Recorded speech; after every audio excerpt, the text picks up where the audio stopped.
Good evening everyone. स्वागत है आप सभी का मनोज एकेडमी में। तो प्यारे साथियों, कैसे हैं आप लोग? आशा करते हैं आप लोग बिल्कुल अच्छे होंगे। तैयारी आप लोग की बहुत बेहतरीन चल रही होगी। ठीक है, चलिए। तो प्यारे साथियों, प्रैक्टिस सेट नंबर है 6, हिंदी भाषा को डिस्कस करेंगे। रोजाना क्लास अपनी चलती है शाम, यानी कि रात 8 बजे क्लास अपनी चलती है। आप लोग की प्राथमिकता यही रहती है, सेशन को आप लोग लाइक कर दीजिएगा और शेयर भी कर दीजिएगा। ठीक है, चलिए। तो good evening everyone, again and again good evening. चलो करते हैं सेशन को शुरू। क्वेश्चन संख्या 39 नंबर से शुरू कर लेते हैं डियर, कि उत्तर प्रदेश के लखनऊ क्षेत्र में अवधी बोली को किस रूप में बोला जाता है? शुद्ध अवधी, पूर्वी अवधी, पश्चिमी अवधि या फिर दक्षिणी अवधि? तो पूर्वी की बात करेंगे ना, तो साथियों देखो, पूर्वी तो यहां पर होगा नहीं। पूर्वी की मैं बात कर लेता हूं। जो साथी पूर्वी बता रहे हैं वो हो जाएंगे गलत। शुद्ध अवधि हो जाएगा। क्या हो जाएगा साथियों? शुद्ध अवधि यहां पर हमारा राइट आंसर हो जाता है ऑप्शन संख्या 1। ठीक है, ये चीज ध्यान रखेंगे। आगे बात करेंगे, ध्यान से देखो डियर। क्वेश्चन संख्या यहां पर हमारा है 40 नंबर, कि भाषा संबंधी कार्य भारत सरकार के किस विभाग द्वारा किया जाता है? भाषा संबंधी कार्य साथियों देखो, गृह विभाग भी नहीं होगा, वित्त का, पैसे का लेना देना कोई भी नहीं है, विदेश विभाग गलत हो जाएगा। अब सबसे बड़ा वाला ऑप्शन कहां पर है हमारा? ऑप्शन संख्या 1 में है, कि मानव संसाधन विभाग, ऑप्शन संख्या 1। ठीक है, बिल्कुल जो साथी ए कह रहे हैं ना वो बिल्कुल यहां पर सही है। ठीक है, चलो बहुत गजब। आगे डियर अपन बात करते हैं। देखो क्वेश्चन संख्या 41 नंबर है और 42 नंबर है। भाई सेशन को शेयर नहीं कर रहे हो आप लोग, सेशन को लाइक के साथ साथ शेयर कर दीजिएगा। ठीक है, और बहुत तेजी के साथ आप लोग को आंसर करना होगा सभी साथियों को। ठीक है, परफेक्ट वे में। क्वेश्चन संख्या 41 नंबर अपना क्या कहता है? एक तो च और छ वर्ण का उच्चारण स्थान कौन सा है? समय आप लोग को दिया जाएगा अच्छे ढंग से पढ़ने के लिए और आंसर करने के लिए। च और छ वर्ण का उच्चारण स्थान कौन सा है? तालु, मूर्धन्य, ओष्ठ या फिर कंठ? तो कै ख गै घ कंठ तो होगा नहीं डियर, कंठ तो बिल्कुल भी नहीं होने का। ठीक, अच्छा। तालु, च छ जय झ, हाँ बिल्कुल यही है साथियों, बिल्कुल यही है, और यही हमारा सही आंसर अच्छे ढंग से हो जाएगा, ऑप्शन संख्या 1। ठीक, चलो आगे बात करेंगे साथियों। 42 नंबर की बहुत ही बेहतरीन है। कै गे जय और फै नुक्ता वाले हैं ये। क्या साथियों? नुक्ता लगा हुआ है, कै जय फै और जय और फै। ध्वनियां किसकी हैं आप लोग मुझे बताओ, ये ध्वनियां किसकी हैं? संस्कृत की नहीं हो सकती, अंग्रेजी का कोई भी लेना देना नहीं है, दक्षिणी भाषाओं की। लेकिन आंसर हमारा हो जाएगा ऑप्शन संख्या बी, अरबी फारसी की भाषाएं। ठीक है, कौन कौन सी हैं? जय, हाँ, कै जय, कै गे जय फै, जहां पर नुक्ता लग रहा है। ठीक है, आगे बात करें। चलो आगे बात करते हैं। पढ़ने का समय आप लोग को अच्छे ढंग से दिया जा रहा है। ठीक, चलिए आगे डियर अपन बात करते हैं। देखो क्वेश्चन संख्या यहां पर हमारा 43 नंबर क्या कहता है? 43 नंबर की बात करेंगे। निम्न में वर्तनी की दृष्टि से अशुद्ध शब्द है। अशुद्ध आनुषंगिक होता है, बिल्कुल सही। आध्यात्मिक होता है, बिल्कुल सही है। दायित्व भी बिल्कुल सही होता है। देखो आनुषंगिक भी सही होता है, आध्यात्मिक भी सही होता है, और दायित्व भी बिल्कुल सही होता है। लेकिन ऐतिहासिक नहीं होता, ऐतिहासिक होता है।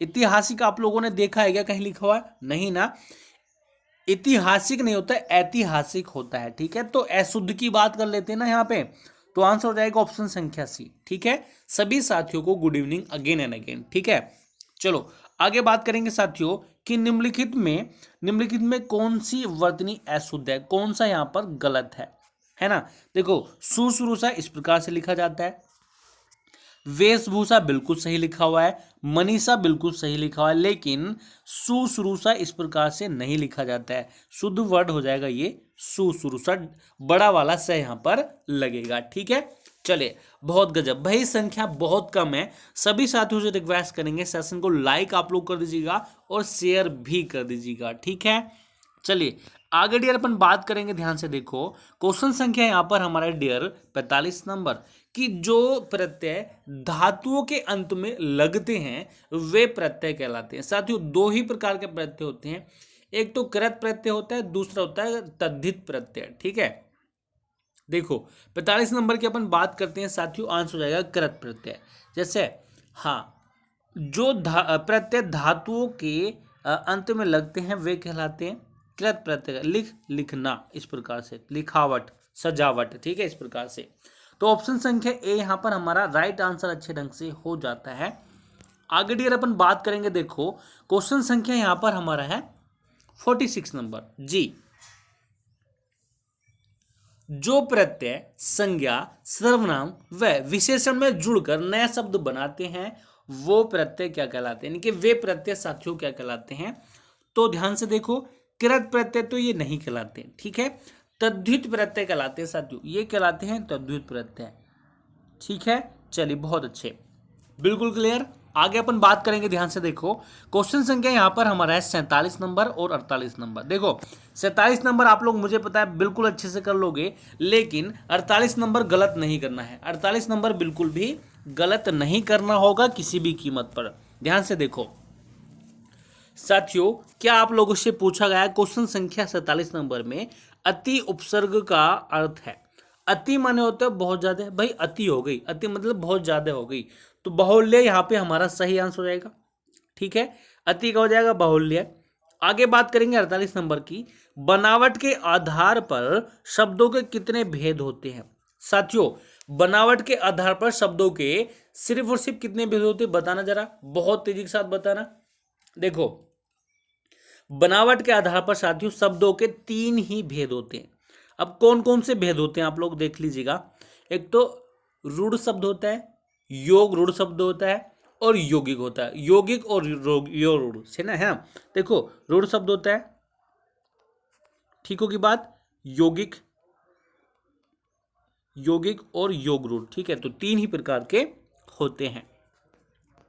आगे बात करेंगे साथियों, ध्यान से देखो क्वेश्चन संख्या यहां पर हमारा क्या कहता है। हाँ, क्वेश्चन संख्या 49 नंबर जी। आगत शब्द से संबंधित है, आगत शब्द से साथियों संबंधित है कौन है। देशी शब्द गलत, तद्भव शब्द बिल्कुल गलत हो जाएगा, विदेशी शब्द बिल्कुल सही आंसर होगा, तत्सम शब्द संस्कृत वाले शब्द होते हैं ये भी गलत हो जाएगा। आंसर हो जाता है अपना यहाँ पे कि आगत शब्द से संबंधित है, जो विदेश से आए हुए शब्द होते हैं वो आगत शब्द कहलाते हैं। ठीक है, अब देखो बात करेंगे 50 नंबर की अपन जी। 50 नंबर में डियर आप लोगों से क्या पूछा गया कि शोकाकुल में समास आप लोग को बताना होगा। शोकाकुल, शोकाकुल, अरे भाई शोक में व्याकुल। ठीक है, शोकाकुल है ना, इस प्रकार से हम इसको कह सकते हैं। तो तत्पुरुष समास हो जाएगा। ठीक है, विभक्ति की बात यहाँ पर की जा रही है, तो तत्पुरुष समास हमारा सही आंसर होएगा। आगे अपन बात करेंगे, देखो डियर 50 नंबर की बात करेंगे, इसमें तो ए ही आप लोगों ने बताया, बिल्कुल सही बताया। 51 नंबर की बात करते हैं, देखो 51 नंबर की अपन बात करेंगे, अकाल से पीड़ित, अकाल से पीड़ित, और यहां पर क्या हो जाएगा, यहां पर भी साथियों तत्पुरुष समास हो जाएगा। ठीक है क्या, बिल्कुल ठीक है डियर, हाँ very very good, C option हमारा करेक्ट आंसर हो जाएगा। 50 का ए और 51 का भी सी। ठीक है भाई, सेशन को लाइक आप लोग नहीं कर रहे हैं, लाइक आप लोग कर दीजिएगा। आगे बात करेंगे, ध्यान से देखेंगे क्वेश्चन संख्या 52 नंबर हमारा क्या कहता है जी। डियर क्वेश्चन संख्या 52 नंबर की बात करेंगे, मक्खन का तत्सम शब्द है, मक्खन का तत्सम शब्द क्या हो जाता है साथियों, मृक्षण हो जाता है, मृक्षण। माखन नहीं होता है, माक्षण नहीं होता है, मक्षण नहीं होता है, तो साथियों मृक्षण हो जाता है, मृक्षण। ठीक है, क्या हो जाएगा, मृक्षण हो जाएगा, माखन का तत्सम रूप। ये भी बहुत बार क्वेश्चन पूछा गया है। ठीक है, आगे बात करें क्या, चलिए आगे बात करते हैं। भाई सेशन को लाइक आप लोग नहीं कर रहे हैं, बार बार हमें कहना पड़ रहा है, तो सभी साथियों से रिक्वेस्ट है सेशन को लाइक कर दीजिएगा, है ना। चलो आगे बात करेंगे साथियों, 53 नंबर की अपन बात करेंगे, कौन सा शब्द स्त्रीलिंग है। तो सहारा, भाई भगवान आपका ही सहारा है। सूची पुत्र, सूची पत्र, मुझे आपका सूची पत्र नहीं मिला। सियार, लेकिन परिषद, मंडी परिषद का एग्जाम, परिषद, परिषद क्या साथी है, स्त्रीलिंग शब्द है। आगे अपन बात करेंगे, आदर शब्द से विशेषण बनेगा सॉरी, तो आदर शब्द से विशेषण बनेगा साथियों। आदर पूर्वक कोई भी वर्ड नहीं होता है, आदरकारी भी नहीं होता है, आदरणीय होता है, आदरणीय होता है। क्या होता है साथियों? आदरणीय होता है। बिल्कुल, ऑप्शन संख्या सी हमारा राइट आंसर हो जाएगा। आगे बढ़े क्या, देखो यहां पर हमारा क्या कहता है, क्वेश्चन संख्या 55 नंबर कि पीड़ित शब्द क्या है। पीड़ित शब्द साथियों, पीड़ित शब्द पता है क्या है, बताएंगे ध्यान से कि संज्ञा है, सर्वनाम है, विशेषण है, फिर क्रिया विशेषण है। जो साथी क्रिया विशेषण बता रहे हैं वो हो जाएंगे गलत। विशेषण शब्द है साथियों, यह संज्ञा भी नहीं है, यह विशेषण शब्द है। ठीक, चलो अब ये जो हमारा क्वेश्चन संख्या 56 नंबर है, 56 नंबर है, और मैं नहीं समझता आप लोग इसको गलत करेंगे। कोई भी साथ इसको गलत नहीं करेंगे, अच्छे ढंग से आप लोगों को आंसर करना होगा। 56 नंबर की बात करते हैं। जी हाँ, देखो डियर, निम्नलिखित में से शुद्ध वाक्य आप लोग को बताना होगा। शुद्ध वाक्य कौन सा है? तुलसी की कविता में माधुर्यता है, गलत हो जाएगा। ठीक है, तुलसी की कविता माधुर्य गुण प्रधान है। तुलसी की कविता में माधुर्य कोई वर्ड नहीं होता है। तुलसी की कविता मधुराई बिल्कुल गलत हो जाएगा। आंसर हो जाता है ऑप्शन संख्या बी कि तुलसी की कविता माधुर्य गुण प्रधान है। ऑप्शन संख्या बी राइट आंसर यहां पर हमारा हो जाता है। आगे बढ़े क्या, बिल्कुल डियर, आगे अपन बढ़ते हैं। देखो क्वेश्चन संख्या 57 नंबर है कि निम्नलिखित में से अशुद्ध वाक्य पहचानना है। जो गलत है वह आप लोग को बताना होगा। अशुद्ध पहचानिएगा कि वह अपना चश्मा भूल गया, बिल्कुल सही है। पिताजी ने मुझसे कहा तुम तो अपना काम करो, तुम अपना काम करो। क्या होता, ये होता कि तुम अपना काम करो, तुम तो अपना काम करो। ये कौन सा वाक्य हो जाता है साथियों? ये होगा कि तुम अपना काम करो, ये इसका शुद्ध होना चाहिए था। ठीक है, तो तुम तो अपना काम करो, ये कैसा वाक्य है? गलत हो जाएगा। चलो आगे देखो, अपन बात करेंगे क्वेश्चन संख्या 58 नंबर की। काठ की हांडी बार बार नहीं चढ़ती का अर्थ आप लोग को बताना होगा कि बुरे दिन हमेशा नहीं रहते, ये गलत हो जाएगा। छल कपट का व्यवहार हमेशा नहीं चलता। लकड़ी का बर्तन अग्नि से जल सकता है, गलत हो जाएगा। दुर्भाग्य की मार बार बार नहीं होती, गलत हो जाएगा। देखो आंसर हो जाता है ऑप्शन संख्या बी कि छल कपट का व्यवहार हमेशा नहीं चलता। किसी ना किसी दिन तो साथियों हांडी फूटती है। ठीक है, चलिए आगे देखो, अपन बात करें क्वेश्चन संख्या 59 नंबर। जी डियर, सेशन पसंद आ रहा है तो प्लीज लाइक आप लोग कर देंगे सभी साथी। ठीक है, चलो बहुत बढ़िया। रोजाना क्लास हमारी चलती है रात 8 बजे यूपी टेट और सुपर टेट के लिए। ठीक है, चलो आगे अपन बात करेंगे 59 नंबर की। खिसियानी बिल्ली खंबा नोचे। खिसियानी बिल्ली खंबा नोचे का अर्थ क्या होता है कि कायरता पूर्ण व्यवहार करना, गलत हो जाएगा। किसी बात पर शर्मिंदा होकर क्रोध करना, बिल्कुल गलत हो जाएगा। अपनी शर्म छिपाने के लिए व्यर्थ झुंझलाना, या फिर अपने से बड़ों पर क्रोध करना, गलत, ये भी गलत हो जाएगा। ऑप्शन संख्या हो जाएगा सी कि अपनी शर्म छिपाने के लिए व्यर्थ झुंझलाना। ठीक है, चलिए अब देखो ये जो 60 नंबर है ना हमारा, क्वेश्चन संख्या 60, ये इतनी बार पूछा जाता है, बहुत बार पूछा जाता है, और बहुत सारे साथ इसको गलत भी कर लेते हैं। लेकिन यार आप लोग गलत बिल्कुल भी नहीं करना है। क्वेश्चन संख्या देखो 60 नंबर की बात करेंगे कि आंख का अंधा गांठ का पूरा, लोकोक्ति का सही अर्थ क्या होगा? बताएंगे क्या कि अंधा परंतु विवेकशील होना, गलत हो जाएगा। आंख का अंधा गांठ का पूरा, इसका अर्थ होता है कि मूर्ख धनी। क्या होता है साथियों? इसका अर्थ होता है मूर्ख धनी होता है। ठीक, चलो अब देखिएगा डियर, यहां पर बात करेंगे, क्या दे रखा है आप लोग का निर्देश। प्रश्न संख्या 61 और 62, निम्नलिखित पदांशों को पढ़कर सही छंद का चयन कीजिए। ठीक, चलो क्वेश्चन संख्या 61 नंबर की बात करेंगे। पल पल जिसके मैं पंथ को देखती थी, निशी दिन जिसके ही ध्यान में बिताती थी। ध्यान में थी बिताती, है ना। अब देखो बहुत सारे साथियों ने सोचा होगा सर चौपाई होगा, चौपाई का कोई भी लेना देना नहीं है, और बहुत सारे साथियों ने इस प्रकार के क्वेश्चन नहीं पढ़े होंगे। लेकिन डियर डीप आप लोग को पढ़ना होगा सुपर टैट के लिए। मलनी, यहां पर आंसर हो जाएगा ऑप्शन संख्या 1। ठीक है, हरि गीति का भी नहीं होगा और ना ही कवित्व होगा। आगे बात करेंगे साथियों, देखो क्वेश्चन संख्या 62 नंबर हमारा क्या कहता है। जी अवधि शिला का उर पर था गुरु भार, तिल तिल काट रही थी द्रग जलधार। तो यह क्या है साथियों? यह क्या है बताओ?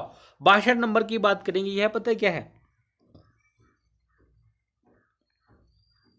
दोहा नहीं है, सोठा नहीं है, रोला भी नहीं है, बर्वे है साथियों। क्या है? बर्वे है, बिल्कुल अलग है ये तो, है ना। ये तो हमने सोचा ही नहीं होगा, लेकिन कोई बात नहीं है, जिनका गलत हो गया कोई भी दिक्कत नहीं लेंगे, लोड नहीं लेना है किसी को भी, ठीक है। आगे देखो अपन बात करेंगे, क्वेश्चन संख्या यहां पर हमारा 63 नंबर है कि मुख बाल रवि सम लाल होकर, मुख बाल रवि सम लाल होकर ज्वाल सा बोधित हुआ। प्रस्तुत पंक्तियों में कौन सा अलंकार है? और मैं नहीं समझता आप लोग इसको गलत कर लोगे। गलत आप लोग बिल्कुल भी नहीं कर सकते, क्योंकि जहां पर सा सी से आ जाता है वहां पर उपमा अलंकार होता है। क्या होता है साथियों? वहां पर उपमा अलंकार होता है। ऑप्शन संख्या बी राइट आंसर यहां पर हमारा हो जाएगा। ठीक है क्या? बिल्कुल ही ठीक है। आगे बात करेंगे, देखो डियर कि ये जो है ना, ये बात किन्होंने कहा था? ये बात कही थी महाभारत में और युधिष्ठिर के द्वारा कही गई थी, ठीक है। सॉरी, युधिष्ठिर नहीं, अभिमन्यु के द्वारा कही गई थी कि साथियों कि मैं सत्य कहता हूं सखे, मैं सत्य कहता हूं सखे, सुकुमार मत जानो मुझे, यमराज से भी युद्ध में प्रस्तुत सदा मानो जानो मुझे। इन पंक्तियों में कौन सा रस है साथियों? वीर रस की यहां पर दुर्गंध आ रही है, मतलब समझ रहे, वो किसकी आ रही है? वीर रस की आ रही है, ठीक है। तो ऑप्शन संख्या यहां पे हमारा क्या हो जाएगा? ओनली बी राइट आंसर हो जाएगा कि मैं सत्य कहता हूं सके, सुकुमार मत जानो मुझे, यमराज से भी युद्ध में प्रस्तुत सदा जानो मुझे, ठीक है। वीर रस यहां पर हमारा हो जाएगा।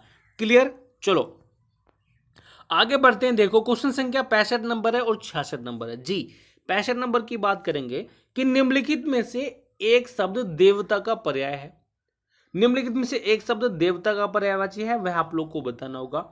विबुध, विबुध किसका होता है? देवता का होता है। अनीक की बात करेंगे, अनीक साथियों सेना का पर्यायवाची होता है, ठीक है। चलो आगे बात करेंगे बगीचा। क्या आप लोगों से पूछा गया डियर, बगीचे का पर्यायवाची क्या होता है? तो कल्पसाल होता है क्या? आप लोग मुझे बताओ, कल्पसाल होता है क्या? जी हां, कल्पसाल ही साथियों बगीचे का पर्यायवाची होता है, ठीक है। चलिए आगे डियर अपन बात करेंगे। देखो साथियों क्वेश्चन संख्या 67 नंबर क्या कहता है कि सार्वनामिक विशेषण किसे कहते हैं? देखो सार्वनामिक विशेषण की डेफिनेशन आप लोगों से पूछी गई है। जिनसे समूह की हर एक वस्तु का बोध होता है, गलत। जिन सर्वनाम शब्दों का प्रयोग संज्ञा की विशेषता बताने के लिए हो, सर्वनाम की विशेषता बताने वाले शब्दों को, गलत। उपयुक्त में से कौन ही गलत हो जाएगा? ऑप्शन संख्या हो जाएगा बी, जिन सर्वनाम शब्दों का प्रयोग संज्ञा की विशेषता बताने के लिए हो, ठीक है। चलो आगे बात करेंगे, ध्यान से देखो डियर। क्वेश्चन संख्या 68 नंबर है हमारे यहाँ पे कि तिमिर का क्या होता है, यानी कि तिमिर का, तिमिर शब्द का विलोम, तिमिर शब्द का विलोम आप लोग को बताना होगा। तिमिर का हो जाता है आलोक, ठीक है। तिमिर का हो जाता है आलोक। अब देखो क्वेश्चन संख्या जो हमारा 69 नंबर है ना, इसको मैं ट्रिपल स्टार देना चाहूंगा। इस क्वेश्चन को ट्रिपल स्टार इसलिए देना चाहूंगा क्योंकि गलत होता है, यकीन मानना ये गलत होता है, 100% गलत हो जाता है। कोई कोई साथी इसको सही कर पाते हैं, लेकिन आप लोग को सही करना होगा, आप लोग को सही करना होगा। क्या? कि निम्नलिखित वाक्य खंड में से किस एक के लिए स्वयं सेवक शब्द का प्रयोग प्रयुक्त होगा? कि सबकी सेवा करने वाला, गलत हो जाएगा, ठीक है। स्वयं की सेवा करने वाला, गलत हो जाएगा। अपनी इच्छा से दूसरों की सेवा करने वाला, बिना वेतन के काम करने वाला, ये गलत हो जाएगा। आंसर हो जाएगा सी ऑप्शन, अपनी इच्छा से दूसरों की सेवा करने वाला, ठीक है, बिल्कुल सही है। देखो अब ये वाला क्वेश्चन भी हमारा बहुत ही बेहतरीन है साथियों, बहुत ही बेहतरीन है साथियों, गजब क्वेश्चन है। तो ध्यान से देखो डियर कि 70 नंबर है कि वैशाली की नगर वधू किसका उपन्यास है? वैशाली की नगर वधू किसका उपन्यास है? जैनेन्द्र कुमार, अमृतलाल नागर। भाई आप लोग मुझे बताएंगे सबसे बड़ा वाला ऑप्शन कौन सा दिखाई दे रहा है? भाई आचार्य चतुरसेन शास्त्री होगा कि नहीं होगा? जी हाँ, ऑप्शन संख्या सी आंसर हमारा हो जाएगा आचार्य चतुरसेन शास्त्री, ठीक है। चलिए अब देखो हमारे पास बचे हैं 5 क्वेश्चन, वो भी गद्यांश के। गद्यांश भी बहुत ही बेहतरीन है डियर, कल की तरह ही गद्यांश भी बहुत गजब है। तो बहुत फास्टली हम उनको पढ़ेंगे और देन आंसर करेंगे, ठीक है। चलिए गद्यांश के तरफ चलते हैं अपन। अब तो देखो आप लोगों से क्या पूछा गया है, निर्देश प्रश्न संख्या 71 से 75 दिए गए गद्यांश को ध्यानपूर्वक पढ़कर पूछे गए प्रश्नों के चार चार विकल्पों में से उचित विकल्प चुनिए। तो बहुत फास्ट पढ़ेंगे आप लोग, हमारे साथ साथ पढ़िएगा और देखो फिर क्या होता है, क्वेश्चन अपन करेंगे। चलिए, मेरा मन कभी कभी बैठ जाता है, समाचार पत्रों में ठगी, डकैती, चोरी और भ्रष्टाचार के समाचार भरे रहते हैं। ऐसा लगता है कि देश में कोई ईमानदार आदमी रह ही नहीं गया है। हर व्यक्ति संदेह की दृष्टि से देखा जा रहा है। इस समय सुखी वही है जो कुछ नहीं करता, जो भी कुछ करेगा उसमें लोग दोष खोजने लगेंगे और उसके सारे गुण भुला दिए जाएंगे और दोषों को बढ़ा चढ़ाकर दिखाया जाने लगेगा। दोष किसमें नहीं होते, यही कारण है कि हर आदमी दोषी अधिक दिख रहा है, गुणी कम या फिर बिल्कुल ही नहीं। यह चिंता का विषय है। ठीक है, आगे बात करेंगे साथियों कि तिलक और गांधी के सपनों का भारतवर्ष क्या यही है? विवेकानंद और रामतीर्थ का आध्यात्मिक ऊंचाई वाला भारतवर्ष कहाँ है? रविन्द्रनाथ ठाकुर और मदन मोहन मालवीय का महान सुसंस्कृत और सभ्य भारतवर्ष पतन के किस गहन गर्त में जा गिरा है? आर्य और द्रविड़, हिंदू और मुसलमान, यूरोपीय और भारतीय आदर्शों की मिलन भूमि महान समुद्र क्या सूख ही गया है?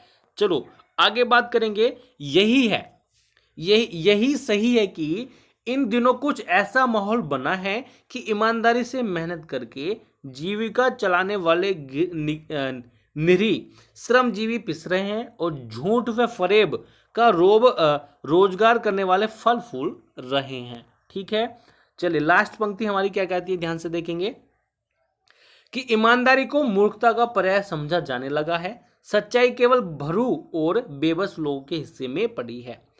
ऐसी स्थिति में जीवन के मूल्यों के बारे में लोगों की आस्था ही हिलने लगी है, किंतु ऐसी दशा में हमारा उद्धार जीवन मूल्यों में आस्था रखने से ही होगा। ऐसी स्थिति में हताश हो जाना ठीक नहीं है। ठीक है, तो हमने ये छोटा सा गद्यांश पढ़ लिया है और फटाफट से क्वेश्चनों को फोकस करते हैं। जी हाँ, तो देखो डियर, क्वेश्चन संख्या यहां पर हमारा 71 नंबर क्या कहता है जी। 71 नंबर की बात करेंगे डियर कि मेरा मन कभी कभी बैठ जाता है। वाक्य का से क्या होता है?